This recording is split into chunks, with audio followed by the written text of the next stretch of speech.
Porter plans to resume flying on September 8th to select Canadian destinations, including the Toronto Island Airport, Ottawa, Montreal and Thunder Bay, adding U.S. stops September 17th, marking an end to a dry spell of nearly a year and a half. The company's plans to take to the skies have been pushed back 11 times during the pandemic, but the CEO is confident about the latest plan. We'll be adding flights throughout September and into early October. And we'll have our entire route network of year-round destinations up and running prior to Canadian Thanksgiving. There will be heightened safety measures, and that means extra training. The carrier has called back about 500 employees with plans to increase staff as flights are added.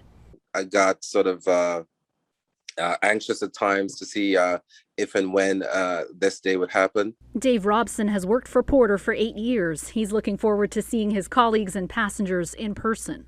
We've had a few changes in dates. And when I actually opened my email and saw that it's official, I was very excited and highly optimistic. Starting this week, fully vaccinated Canadians and permanent residents who test negative for COVID don't have to quarantine for 14 days. This comes as restrictions ease across the country. We've seen a very robust recovery in the U.S. Mexico's actually got a very robust recovery underway as well, which I think bodes well for a strong recovery for Canadian Airlines. But we're not out of the woods yet. The Delta variant is still cause for concern. The border with the U.S. remains closed to non-essential travel. And although analysts predict a spike in demand as people rush to visit friends and family this summer, they see a dip in the fall as workers return to the office. Business travel isn't expected to bounce back until next year.